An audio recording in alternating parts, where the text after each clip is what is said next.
Wow, what energy in the room. Long queues, lots of people, lots of technology, and lots of discussions. So I'm happy to be here in the Viva Tech conference.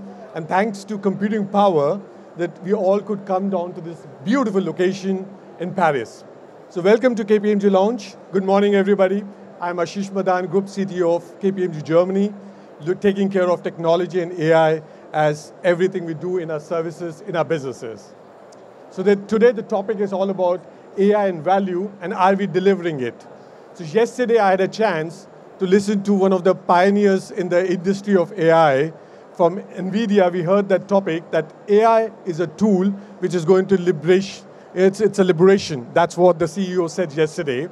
And a lot of discussions around AI infrastructure, a lot of discussions around what kind of value AI can bring to businesses. And if you talk about value, so value could be described in terms of the financial value, value could be described in terms of strategic value, value could be defined in terms of the commercial and the transactional value or the societal value. So today the discussion is all about what is the value of AI and how businesses and societies are delivering it. For that, I have my esteemed panelists in the room. We were supposed to have Alessandro De Luca, the Group CIO of Merck. Unfortunately, he couldn't make it today because of unforeseen reasons at Merck, but hey, we are digital and we are agile, so I've got new guests. So let me introduce my panelists. So I have Nicole Bittner. She is CEO of Merantix and the founder of Merantix Group based out of Berlin. And if I may say so, Nicole is not only in the business world, but she's now contributing in the society and the politics. She's also the General Secretary in Germany for FDP Party. Thank you, Nicole, for being here. Thanks for the invitation. Thank you, Nicole. And then I have Dr. Amit Kumar Pandey. He's a pioneer in the area of technology, AI, robotics. You name it, he has done it. And you can talk about technologies and robotics, but he has also worked on Sophia, the first non-human citizen of the world, and that he was involved in that project. So Amit, thank you for being here. So let me start with the panel, and the discussions around the value of AI. So Nicole, when I started working on AI 2 years back, when large language models came in, the C-level, the customers, the stakeholders we were talking to, they mentioned that one of the challenges they have, they want to do AI, but they don't know the ROI of AI. And 2 years down the line, fast forward, the same company, the same customers, they've got head of AI. They're investing heavily into AI. So what is the pulse you see in the market right now in terms of, is AI really delivering value? My feeling is that emotionally this year is kind of interesting, right, on so many fields. Geopolitics, we kind of start the year with a bit of an emotional roller coaster. I feel with AI, it's almost the same. I think we see the potential and we see a lot of, all the reports, right, of how many trillions this will add to the industry. And when we look, I think it's like this uncomfortable transitional period where the promise of generative and conversational AI has not fully hit organizations, right? And you kind of feel this, and everybody's kind of like, we're investing, we're doing all the hard work, we're working on data, we have our group AI functions, we're upskilling people, all these things, and I think it's like this a little bit uncomfortable situation where we know we'll get there, but it's still a way to go. So I feel like emotionally it's a bit hard. At the same time, we see value being created, but I would say at the moment more of the value is probably still in the traditional ML sector. If you ask me honestly, I would say where we see real tangible ROI on cases that are scaled, it's still in the traditional machine learning sector, like computer vision or traditional NLP cases. And on the generative AI, if the feeling is like we're going through a phase where there's, like, for example, all the rack systems we're building in companies, right? We all agree these tools are useful because we can expose employees to the tools, we can upskill, it's good for information retrieval. But these, let's say, fully automated, right, agentic workforces we're talking about, we don't see them at scale yet in traditional companies. And I would say actually that's probably the same in the US and in Europe. I wouldn't even make a big distinction there. So like I want to send an emotion, like it's worth hanging in there. So we're all working on it and we're seeing, the first cases starting to scale. But I think we're all kind of like, oh, we can't wait for this moment because it's a long marathon. And I completely agree with you. As as we as KPMG, we have been discussing this topic with lots of our clients, and what you mentioned on the emotional topic, I think that's true for every life cycle, every hype cycle of every technology. So hanging on there, I think that's most important. And I like the word what you said, that it's automation. So when I look at Amit, automation, so it brings me to robotics. So if I look at automation to being autonomous, so interestingly, I did my master's in autonomous systems, but that was like almost 10 years back, and nobody was talking about large language models at that time. But we see that there is a motion around how can we move from automation to autonomous. So, and that's all about physical AI. And that's what I learned yesterday, but that's what I learned in the World Economic Forum. The next big trend, what people are talking about, the industrial pioneers are talking about, it's all about physical AI. So where do you see the value of robotics, AI coming together, and especially in the context of automation to autonomous, that's value is being created? Amit. Hopefully I'm audible. It's good? Okay, yeah. So you rightly mentioned that there is a shift which is happening, which was not the case earlier, that we are moving from being something which is automated to being very autonomous. And what does it mean is basically that the emergence of AI and the emergence of robots, they have been mostly parallel, like happening in parallel in the past. Now they are coming together. So in one sense, they are getting married, and once they are getting married, what is coming out is that a new kind of capabilities, which AI is able to get, and a new kind of mind which robots are able to get. And that's where we are moving, and we are seeing a shift that these robots or these AI agents, they are able to make decisions, and they are able to scale to different kind of environment, different kind of task, which was not the case earlier. Earlier, you have to really make a robot or a AI system for a particular task, particular scenario, particular action. Now this is changing. And that's where the question you have been asking is that what is the value? Is basically that these robots or these AI agents will be able to perform different tasks in different scenario without reinventing or reinvesting to create a customized solution for a particular task or scenario. And with this, we can even achieve a better work environment. We can achieve, and we can think about different kind of KPI, including the safety, including the efficiency, and including the availability of a system for 24 hours, 7, or even why not to use these robots to perform tasks remotely instead of someone going to a physical location and then trying to do something. We can think about robots which are intelligent enough and which are capable of being your avatar and then performing tasks remotely in a safer and more efficient manner. But again, there is a long list of KPI which we can think about, and it depends on the particular use case and application scenario that where we want to implement it. Thank you, Amit. I think that's very crucial that you think about automation and the right KPIs. And I took a round. It's, for me, the first time I came down to VivaTech conference. And thanks to my France team that I could come down and see lots of innovation happening, lots of technology things are happening.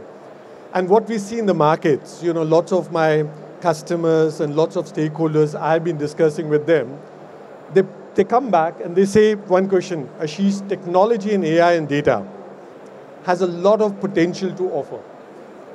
And you could see there, there are lots of new experiments coming up, the brainwave, lots of AI use cases popping up in robotics. But if you scratch the surface, you see the real challenges boil down to simple problems. Simple problems like data management, you mentioned that, Nicole, already. Simple problems like infrastructure management. Simple problems like, the adoption of AI within your workforce. So I'm talking about the real problems in the businesses. And if I look at my customers, they're saying, Ashish, okay, if there is a big gap, and I'm talking about large corporations and not the startup communities, the large corporations sitting on, a big infrastructure, on legacy systems, they say that there's a big gap between what technology has to offer and where do we stand in terms of our existing infrastructure. But let me, because I have a privilege of being an Indian guy in Germany, so I'm a German national, so I'll come up with an anecdote with any German in this room, or maybe others will understand. So Nicole, you are a Swiss national and a German too. Just imagine, you have a nice Porsche 911, parked in your garage. And your favorite color, mine is black. So it's a brand new black color with all the features, the hybrid model, and self-driving. But you don't have autobahns and highways to drive it. And that's exactly the challenges what the companies are facing today. So where do you see that challenges popping up, and what's your advice to the customers in that direction? I mean, may I ask you a question? Like, do you think, because for me, it's like the question is like, is it a technical engineering or a social engineering problem? And I feel like, do you think like it's really that they don't have access to cloud computing or to on-prem computing, or is it like software systems that are missing, or do you think it's like governance, like getting data owners actually to make data reusable? And they actually, so for me, to be quite honest, my view would be infrastructure, yes, I get it, but like I think there are also a lot of companies sitting on compute commits that they're actually not using because adoption is not there, because the people are not actually adopting highly consumptive systems as yet. So I would counter-argue, maybe it's not a technical engineering and infrastructure problem, but it's more a software and social engineering topic about data ownership and data reusability, about actually having a business model and a payer model. I see this in the healthcare sector a lot.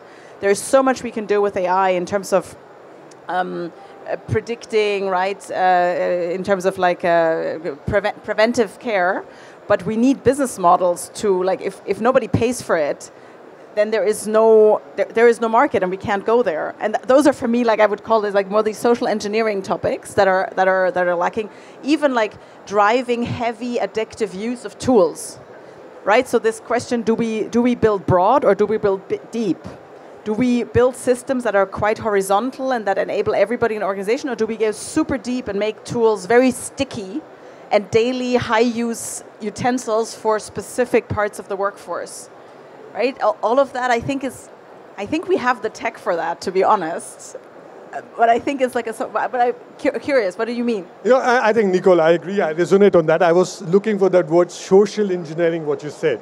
I think it boils down to fundamentals. I think there is a gap, what I personally see, when I talk to a lot of stakeholders, that on one side that they're not using the existing computing power. But I think the bigger challenge, at least when I look at some of the large conglomerates based out of Germany, but I think the same challenges around US and also in France, that the biggest challenge is around the data ownership.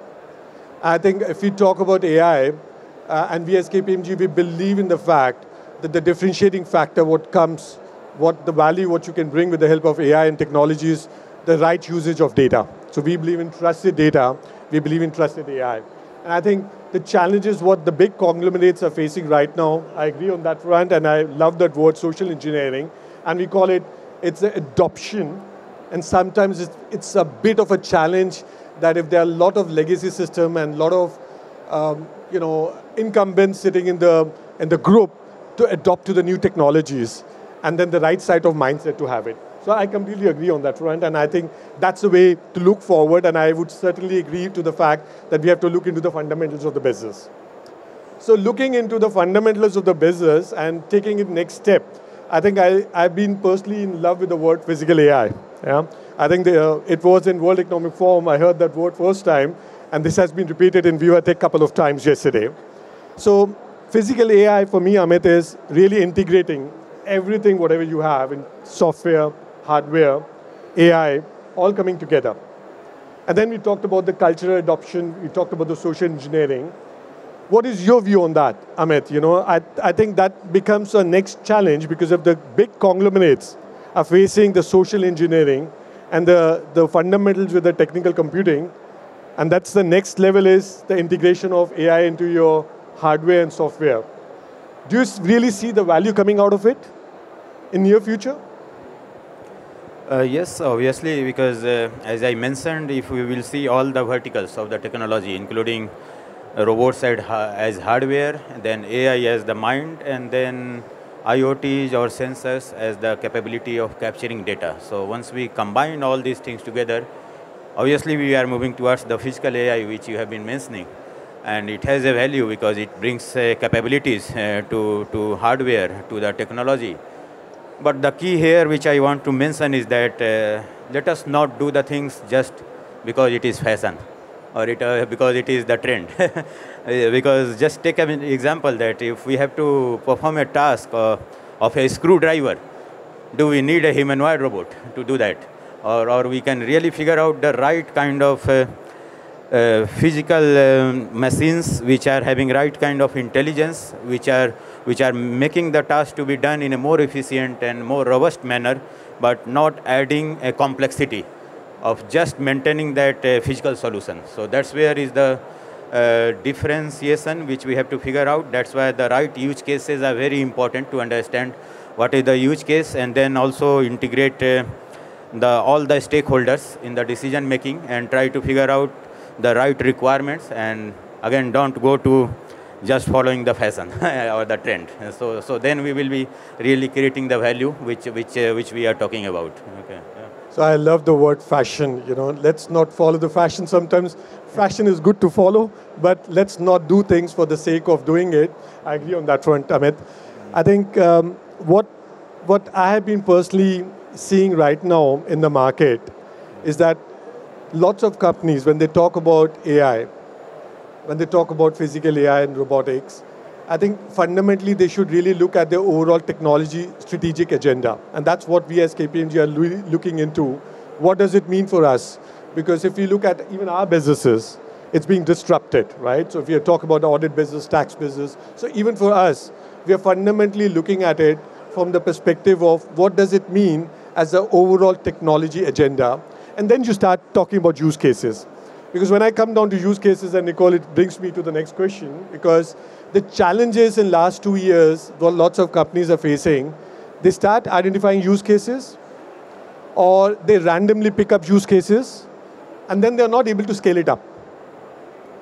And if you're doing something and you're not able to scale it up for your business model, that becomes a challenge. So, Nicole, what is your viewpoint on that, identifying the use cases? Have you seen companies now really making use cases scalable, or do they still struggle? And if that struggle is a part, should we stick to that emotional part? Yeah, I like that stickiness of emotional part. Oh, we struggle, but we stick to it. Is that your advice to the future leaders? Well, I would say in different sectors we see that there is a lot of activity, right? And I guess we agree that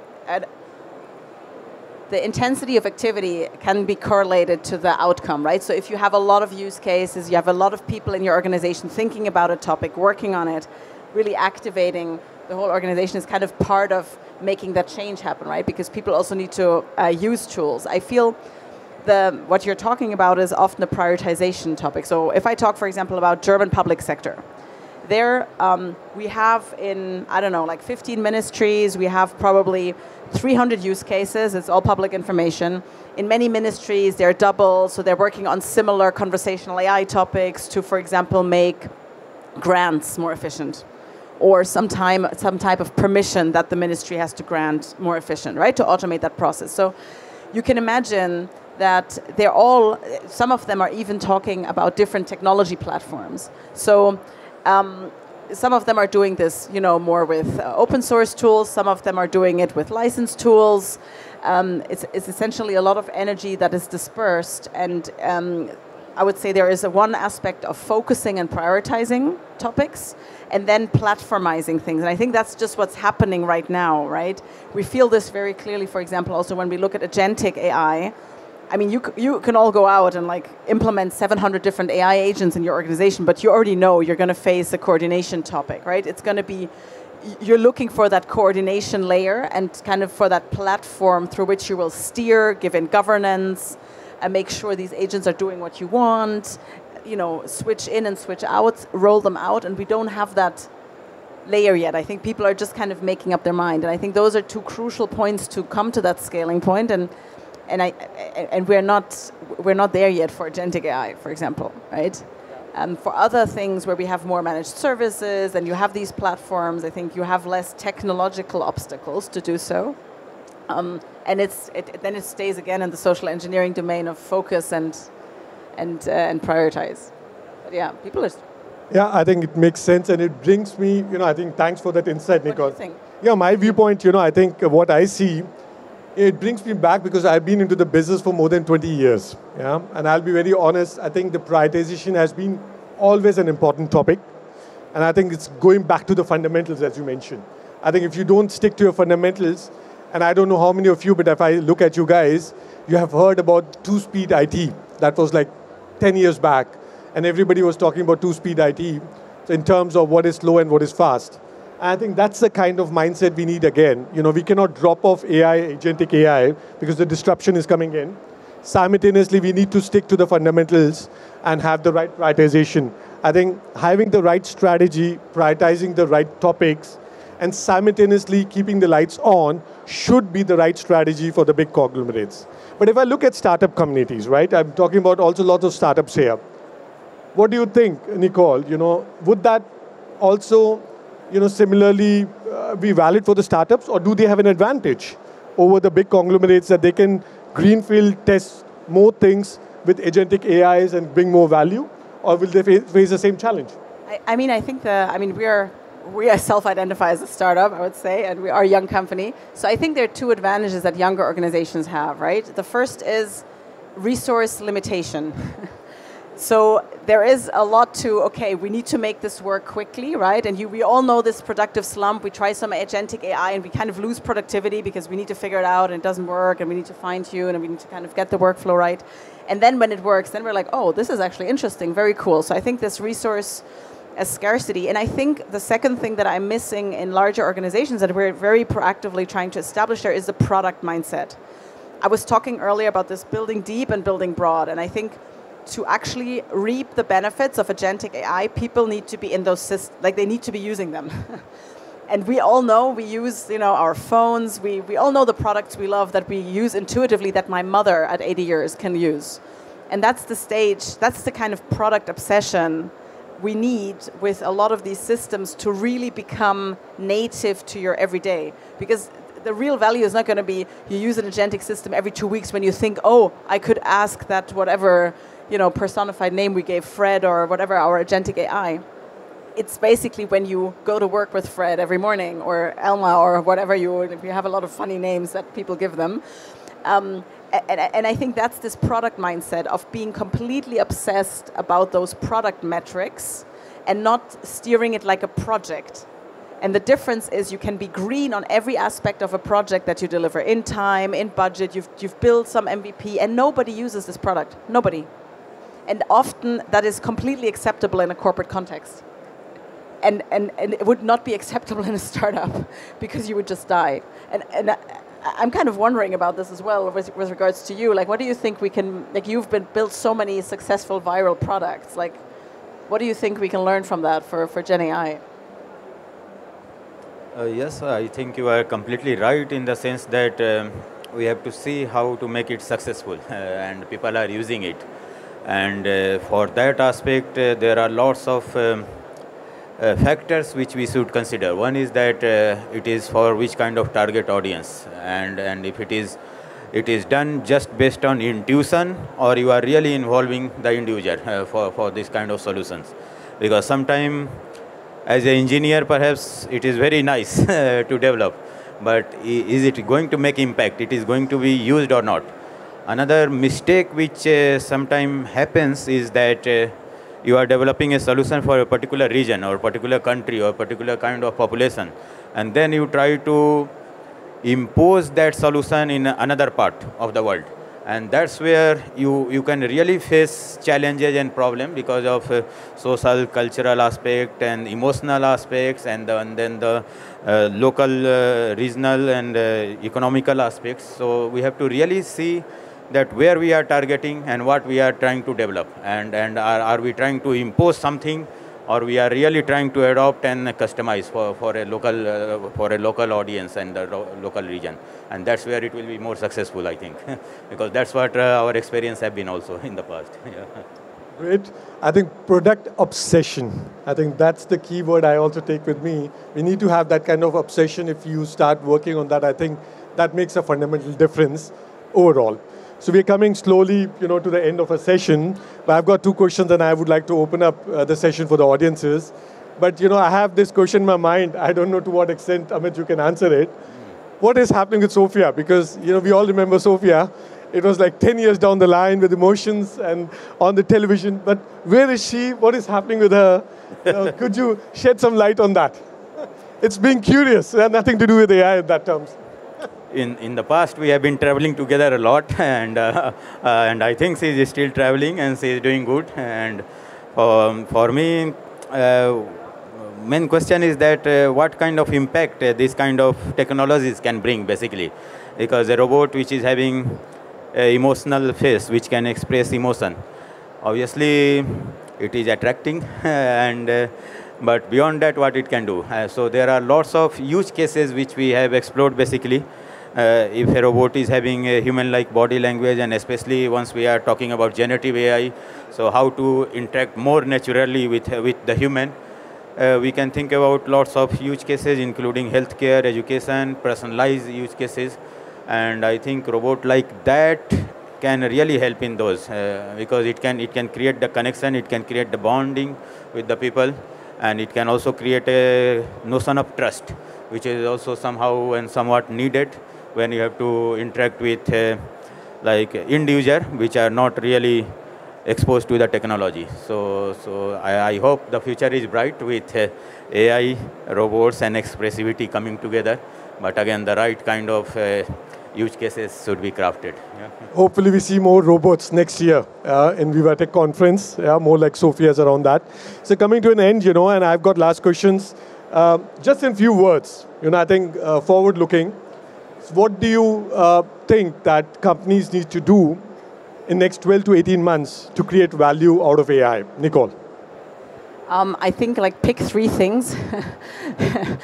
Form sharper hypothesis and pick three things to focus on and focus energy more collectively. And I think get people to use stuff. Because we all see this also individually, this agentic AI, you can't get to know it on a slide deck. You need to kind of jump into the water and start drowning a bit before the storm hits, because this is really a quite impactful technology, and you really need to get people to be in real contact with it and use those tools. That's my deep conviction. I love those three things. And three things from your side, Amit? Yeah, I think it has to be the mindset of the change in culture once we have to integrate, and that it is not only the integration of the technology, but also it is integration of the whole process. And that's where it is also more important to understand the real capabilities of these kind of systems, and just don't get inspired by science fiction movies and then think that, okay, we have a general purpose robot or AI agent which can do everything, and just let us buy one and then it will be able to do things whatever we want. So we have to understand the right kind of capabilities, create the awareness across different sectors of the company, and if it is a startup, they have to also think about they want to create a product or they want to create a service around AI and robots. And all these things are really needed to be very carefully thought. And then we will be really able to integrate the things for the bigger planning which is unfolding in front of us. And I think in 18 months, scenario will be completely different. Yeah. Thank you, Amit. Thank you, Nicole. So I would like to open up, to the audiences. Do you have any question? I guess. Any questions from the audiences? Who is the or we start asking questions. So. Yes. Hi, I'm Stephanie from Airbus. So we mentioned the legacy systems, and of course lots of companies have those. What would be your main recommendation to try to use data from those very old systems and how to connect them? I mean, what we're seeing right now, right, is kind of a lot of companies are also waiting. Are these legacy systems going to build these agentic layers and build out these use cases, right? Because that would be the ideal thing. At the same time, we see startups almost like trying to build alternative legacy systems. So we see, let's say, traditional systems of record, ERP systems, CRM systems, and a lot of challengers that are basically building new startups to build real agentic workflows. So, I mean, my feeling is you need to try to use the data and kind of keep your data sovereignty somehow with those data and be prepared for portability in the next 5 years. That'll be my hard challenge, because I think some of these systems of record will be challenged by new tech providers. And they're building agentic workflow. They start with something really easy, invoicing, and then they give you a controlling, and then they start building financial and accounting capabilities, and all of a sudden it's an accounting software. Like that's the strategy of a lot of players and well-funded players. And just to add to it, I think I would strongly recommend what not to do. Don't start up with a very big data project, but have the right data strategy in place. I think the concept of two-speed IT is the two-speed data. That's what you need to have, because a company like Airbus or a big bank with a legacy system, you can't kill the system, the running system. So it's really important to have the right data strategy, but don't start up with a big project which is looking into every data, but start small and use cases which could be scaled up. That's what we see in the market right now. So, more questions? Okay. And about scaling up, also, what's the big, let's say, no-no? You mentioned some companies go with use cases and then they get stuck. So what's the strategy there also? So I'll make it short and we can talk, I think because the time limit has achieved, but the big no-go is that you identify the use cases where you have the right people, they're sticking to it, and they want it to be successful.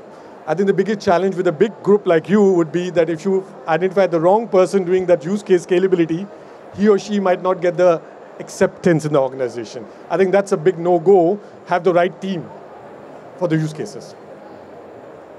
So thank you. I think more questions, but I think the time is over. But we can definitely talk offline. Thank you so much, Nicole. Thank you so much, Amit. And thank you so much for this group. Thank you so much.